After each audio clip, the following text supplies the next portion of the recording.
오늘은 하나님의 뜻을 하나님이 기필코 이루신다는 말씀을 잠시 생각해 보도록 하겠습니다.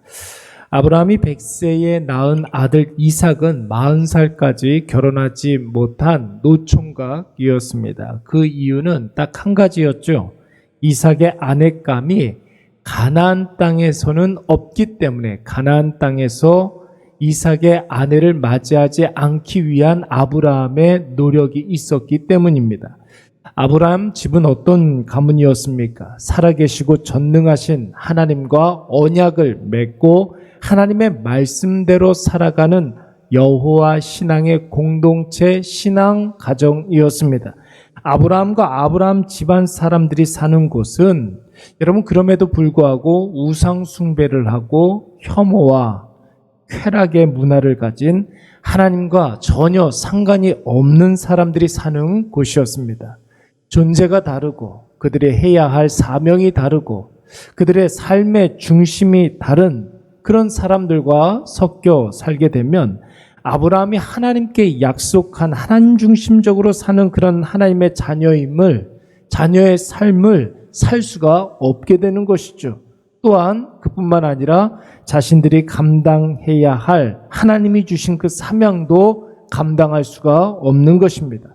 그래서 아브라함은 이삭이 결혼할 나이가 훌쩍 지났지만 가나안 땅 이방 민족 처자와 결혼하는 것을 막고 하나님의 부르심과 보내심을 알고 이해하고 있는 자신의 친족 중에서 며느리를 얻으려고 했던 것입니다.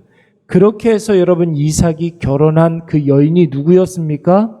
바로 리브가였습니다. 그렇다면 여러분 그런 의미와 그런 가치가 있는 결혼의 당사자였던 이삭과 리브가는 이제 어떻게 해야 되겠습니까? 자녀들 결혼을 어떻게 시켜야 되겠습니까? 그 가치와 전통과 의미를 그들이 계승해야 되지 않겠습니까? 그런데 여러분 이삭과 리브가는 언약 계승에 있어서 가장 중요하다 할 수 있는 자녀 결혼에 실패했습니다.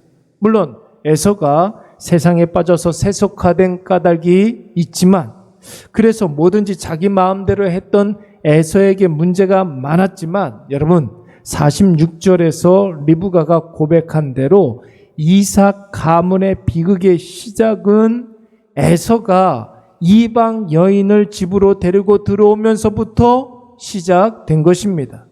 이삭이 야곱에게 장자의 축복을 하고 이것이 자신의 의도가 아님을 깨닫고 난 이후에 여러분 이삭이 리브가를 부르지 않았겠습니까? 어떻게 나한테 이럴 수가 있느냐? 어떻게 이런 속임수와 거짓말을 시킬 수가 있느냐? 이렇게 아마 책망했었던 것 같습니다. 여러분 이삭의 책망을 듣고 리브가가 가만히 있을 리가 만무하죠. 리브가는 이삭에게 말하기를 에서가 데리고 온 이방 여인들이 집안에 들어온 이후에 아브라함의 전통이 무너졌다라는 거예요. 신앙의 정체성도 큰 위기를 맞이하게 되었고 하나님이 주신 사명도 삶의 중심도 심각한 위기를 맞이한 상황에서 야곱만큼은 지켜야 되겠다라고 이야기한 것입니다. 여러분 리브가의 행위, 속임수와 거짓은 마땅히 책망받아야 마땅하지만 여러분 리브가가 틀린 말을 한 것은 아닙니다. 그제서야 이삭은 자신의 아버지 아브라함이 자신의 결혼을 위해서 그렇게 심혈을 기울였던 것을 생각해낼 수가 있었습니다. 이방 결혼을 피하고 동족 중에서 아내를 구하게 하신 그 이유 다시금 생각할 수가 있었던 것입니다. 그래서 여러분 오늘 본문의 말씀을 보시면 이제 하란 땅으로 길을 떠난 이 야곱을 불러다가 신신당부를 하게 됩니다. 절대로 가나안 여인과 결혼하지 말고 동족 중에 다시 말해서 여호와 신앙을 가진 여인과 결혼을 하라고 당부를 하게 된 것입니다. 그렇다면 여러분 리브가가 이삭에게 밝힌 속내, 이삭이 야곱에게 당부한 유언과 같은 말, 여러분 하나님의 언약의 큰 틀에서 한번 생각해 보시기 바랍니다. 에서와 야곱이 쌍둥이였지만 이제는 철천지 원수가 되었습니다. 이삭과 리브가는 생각이 달랐고 마음이 갈라섰습니다. 에서는 에서 나름대로 상처를 받았고, 야곱은 어쩔 수 없이 이삭의 집에서 출가를 해서 이제 광야로 나아가야 하는 상황입니다. 집안이 풍비박산 났고 큰 비극을 맞이하게 되었습니다. 그 원인이 이삭에게도 있고 리브가에게도 있고 에서에게도 있고 야곱에게도 있지만, 여러분, 중요한 것은 무엇이냐면 하나님의 큰 계획이 담긴 하나님의 뜻은 인간에 의해서, 사람의 조력에 의해서, 나의 나됨으로 조금도 그것이 개입되지 못한다라는 것이, 하나님의 열심과 하나님의 방법과 하나님의 치밀한 계획하에 하나님의 때에 하나님의 그 뜻이 이루어지는 줄로 믿습니다.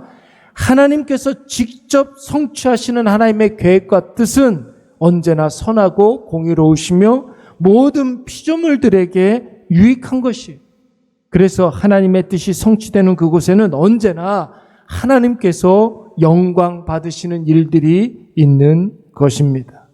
그래서 야곱이 비록 인생의 광야길로 나아가지만 그 이후에 한번 야곱의 행적을 한번 생각해 보십시오. 야곱은 하나님이 준비한 사람 라헬을 만나지 않습니까?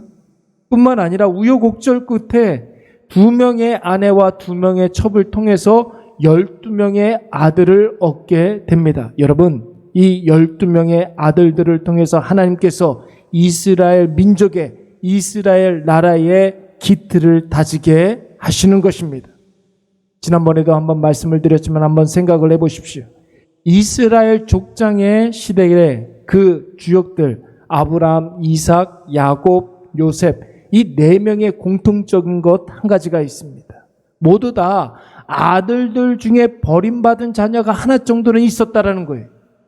아브라함에게도 이스마엘은 아픈 손가락이었습니다. 이삭에게는 에서가 망령된 사람이었습니다. 요셉도 므낫세와 에브라임이 위치가 바뀌어버리고 나중에 에브라임이 나중에 하나님께 심판을 받게 됩니다. 그런데 여러분, 야곱만큼은 그의 행실이 올바르다, 다른 사람들보다 착하다, 선하다 이렇게 이야기할 수 없지만 야곱의 12아들만큼은 하나도 버려지지 아니하고 하나님의 뜻대로, 하나님의 때에, 하나님의 방식대로 쓰임을 받게 됩니다. 그들이 다 착하고 하나님 앞에 정직하게 살아서 그런 것이 아닙니다. 그게 하나님의 뜻이었습니다. 하나님께서 일하신다는 증거가 되는 것입니다. 사랑하는 여러분, 인간의 범죄가 하나님의 뜻을 막을 수가 없습니다. 인간의 실수와 잘못된 판단과 교만과 거짓됨이 하나님의 계획을 망가뜨릴 수 없습니다. 여러분 한번 생각해 보세요. 강아지가 목이 쉬어라 짖어도 기차를 세울 수가 없는 거예요. 인간이 아무리 악해도 하나님이 약속하신 언약과 하나님의 공의로우신 계획을 어떻게 할 수가 없습니다. 그래서 우리가 말씀으로 하나님의 뜻을 깨달아 알고 기도로 하나님의 때를 기다릴 수가 있는 것이죠. 오늘 이것을 꼭 기억하셔서 오늘도 분명한 하나님의 뜻 앞에 자신을 처 복종시키고 하나님 앞에 낮아짐과 하나님께 다뤄짐을 통하여서 하나님의 역사에 동참하시는 저와 여러분이 되시기를 간절히 축원합니다. 우리 이 시간 함께 말씀을 생각하면서 함께 기도하도록 하겠습니다. 함께 기도할 때 거대한 하나님의 역사의 흐름을 신뢰하게 하여 주시옵소서. 기도하시고 하나님의 뜻 앞에 낮게 겸손하게 엎드리게 하여 주시고 하나님 앞에 잘 다뤄지는 도구가 되게 하여 주시옵소서. 하나님께 잘 다뤄지는 것이 바로 온유라고 그랬습니다. 겸손과 온유를 무장하게 하여 주시옵소서. 그래도 하나님께서 역사하신다는 확신, 그 확신으로 실망하지 아니하고 낙심하지 않게 하여 주시옵소서. 우리 다 같이 한번 통성으로 기도하도록 하겠습니다. 사랑의